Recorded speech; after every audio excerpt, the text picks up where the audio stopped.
Hello everyone, hope you all are doing well. So today we are going to do the next question of our agriculture optional answer writing practice series. जो हमारी agriculture optional answer writing practice series चल रही है उसके next question को आज हम लोग करने वाले हैं. And the question we are going to do today is discuss the effects of abiotic stresses on agricultural production.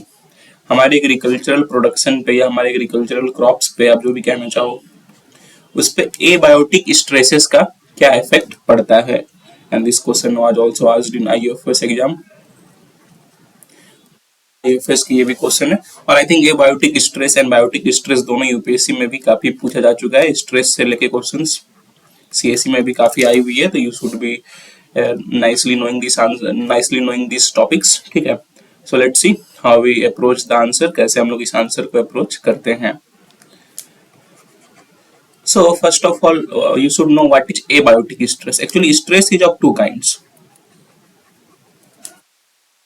abiotic and biotic. Abiotic stress are those stress जो हमें कहाँ से मिलता है? From non-living things. Abiotic का मतलब ही होता है non-living, and biotic का मतलब होता है living.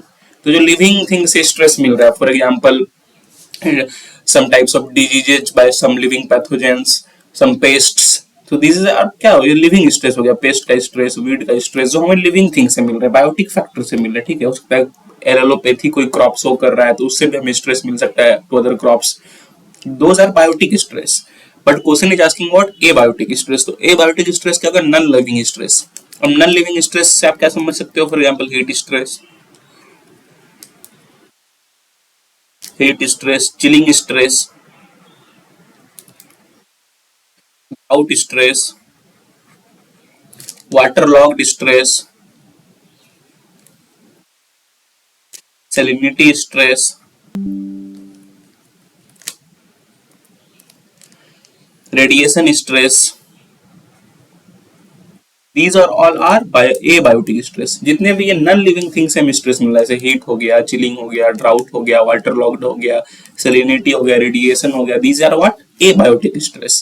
तो आज क्वेश्चन इज आस्किंग कि एबायोटिक स्ट्रेस से प्लांट्स पे क्या क्या इफेक्ट पड़ता है. ठीक है, एग्रीकल्चरल प्रोडक्शन पे क्या क्या इफेक्ट पड़ता है वो हमें डिस्कस करना है. ठीक है, तो I think it is very simple question. मैंने सारी चीजें यहाँ पे इतने ही आप समझ जाओगे. बस अगर आप बायोटिक स्ट्रेस समझ गए तो easily you can answer this question. इसमें क्या क्या इफेक्ट्स पड़ेंगे?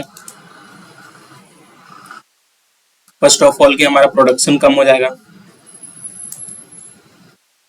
Production and yield will be lower. For example जैसे आप देखते होगे, मान के चलो कहीं वाटर लॉगिंग हो गई, कहीं चिलिंग हो गई, फ्रॉस्ट इंजरी हो गई प्लांट को, तो उन सब में क्या देखते हो? ऑब्वियसली प्रोडक्शन हमारा कम हो जाएगा, यील्ड कम हो जाएगा हमारा. ठीक है, तो इट इज द फर्स्ट. ये हो गया प्रोडक्शन यील्ड. और इसमें आप ये पुअर ग्रोथ होगा, पुअर ग्रोथ एंड यील्ड भी आप लिख सकते हो. पुअर ग्रोथ होगा, प्रोडक्शन कम होगा, यील्ड कम होगा. These are the common. ठीक है, ये तो आप होना ही है. अगर स्ट्रेस हुआ, किसी भी तरह का स्ट्रेस हुआ, तो यील्ड तो कम होगा ही. सेकेंडली, जब भी बायोटिक स्ट्रेस होता है तो इट इनडायरेक्टली, ठीक है, इनडायरेक्टली वो जब भी ए बायोटिक स्ट्रेस होता है तो that indirectly promotes biotic stress. मान के चलो अब हीट हो गया, ठीक है, हीट अधिक हो गई है, प्लांट्स को प्रॉब्लम हो रही है, तो इस हीट में क्या होगा? डिजीजेस की भी ग्रोथ अधिक होगी, डिजीज ग्रोथ विल इंक्रीज. इस हीट में क्या होगा? पेस्ट की इंक्रीज होगी. इस हीट में क्या होगा कि हमारा जो वीड्स हैं उनकी इंक्रीज होगी. तो ए बायोटिक स्ट्रेस इनडायरेक्टली और directly also leads to biotic stress. मान के चलो यहाँ पे वाटर लॉगिंग की प्रॉब्लम होगी, तो वाटर लॉगिंग में प्लांट्स को प्रॉब्लम हो रहा है, पर वहीं से डिजीज आ रहे हैं, फंगल डिजीजेज का स्प्रेड हो रहा है. ठीक है, या फिर पेस्ट्स का इंक्रीज हो रहा है. So these are the some other problem. तो जब भी बायोटिक स्ट्रेस होगा तो एबायोटिक स्ट्रेस होगा तो इनडायरेक्टली बायोटिक स्ट्रेस की प्रॉब्लम भी होती है. ठीक है, अब देखो प्लांट्स में काफी सारे क्रॉप्स स्पेसिफिक प्रॉब्लम्स में जाए तो काफी सारे हो सकते हैं प्रॉब्लम्स. जैसे सबसे हार्मोनल इंबैलेंस होगा क्रॉप्स में,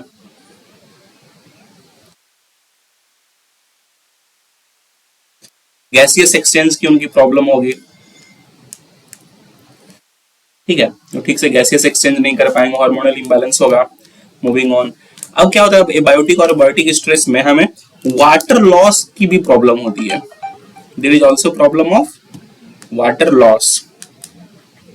अब इससे क्या होता है? मान के चलो हीट स्ट्रेस है, काफी अधिक हीट स्ट्रेस है, तो उसमें क्या होता है, या तो प्लांट हीट स्ट्रेस से बचने के लिए अपने जो भी है ट्रांसपीरेशन को रोक दे रहा है, तो उसकी फिर ग्रोथ और प्रॉब्लम्स हो गई, उसमें आपकी प्रोडक्शन की प्रॉब्लम स्लो हो गई।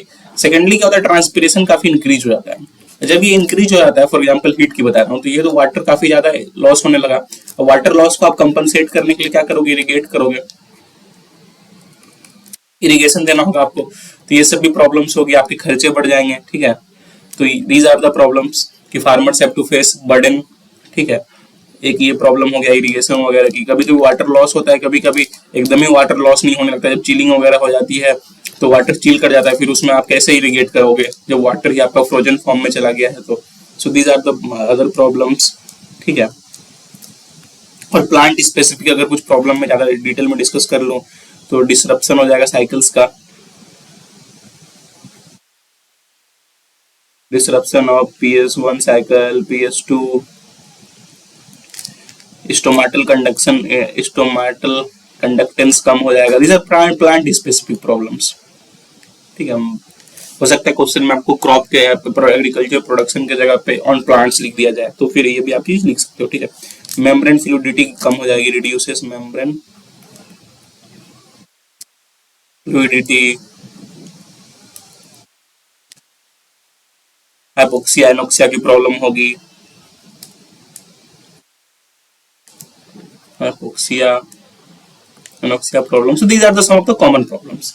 तो एक ओवरऑल आई थिंक आपका जो बेसिक एक व्यू होगा आपके माइंड में वो इस चीज से बन गया होगा कि कैसे एग्रीकल्चर लॉस हो सकता है, एग्रीकल्चर प्रोडक्शन में क्या होता है, प्रोडक्शन की लॉस होगी, ठीक है। डिजीज, पेस्ट, वीड्स, ये सब इंसिडेंस बढ़ेगा, जब ये सब इंसिडेंस बढ़ेगा तो फिर क्या होगा, अगर पेस्ट बढ़ा तो हमें पेस्टिसाइड्स का यूज करना होगा, तो फिर हमारा क्या होगा, रिसोर्सेस यूटिलाइजेशन भी बढ़ेगा और हमारा खर्चे भी बढ़ेंगे, ठीक है। एक्सपेंसेस भी हमारे बढ़ेंगे, ये सारी प्रॉब्लम होगी। वाटर लॉस की प्रॉब्लम होगी, वाटर की जो आप इरिगेशन वगैरह कर रहे हो उसकी प्रॉब्लम होगी। तो these are the common problems. आप इसको अपने मोल्ड करके अपने हिसाब से लिख देना, 5-6-7 पॉइंट्स लिख दोगे तो इनफ है। मैंने ओवरऑल अब आपको समझाने की कोशिश की कैसे आप अप्रोच कर सकते हो इस आंसर को, ठीक है। क्रॉप रिलेटेड कुछ प्रॉब्लम भी लिख देना कि ये सारी मेम्ब्रेन फ्लूइडिटी की प्रॉब्लम होगी, स्टोमेटल कंडक्टेंस की प्रॉब्लम होगी, ठीक है। सॉइल रिलेटेड प्रॉब्लम होगी, जैसे तो खैर स्ट्रेस ही है, सैलिनिटी की प्रॉब्लम होगी, ठीक है। अब सॉइल की प्रॉब्लम होगी, सॉइल की प्रोडक्टिविटी कमेगी तो ऑब्वियसली एग्रीकल्चर की भी प्रोडक्टिविटी कमेगी। So these are the common things, common point जो आप लिख करके काफी अच्छे से इस आंसर को अटेम्प्ट कर सकते हो। तो आई होप आपको सारी चीजें अच्छे से समझ में आ गई होगी कैसे अप्रोच करना है, इसमें कुछ भी अलग नहीं था। It was an easy question. I think everyone could have been attempted this question very nicely, पर फिर भी एक व्यू आपके दिमाग में देना काफी जरूरी था about this question. So that is all for today. Please do like, please do share and please do subscribe. It takes a lot of hard work to make such videos for you on regular basis। अगर आप like करते हो, share करते हो, subscribe करते हो तो काफी मोटिवेशन मिलता है हमें कि हम और भी ऐसे वीडियोज आपसे रेगुलरली ला पाएं। So that is all for today. Have a nice day. Thank you.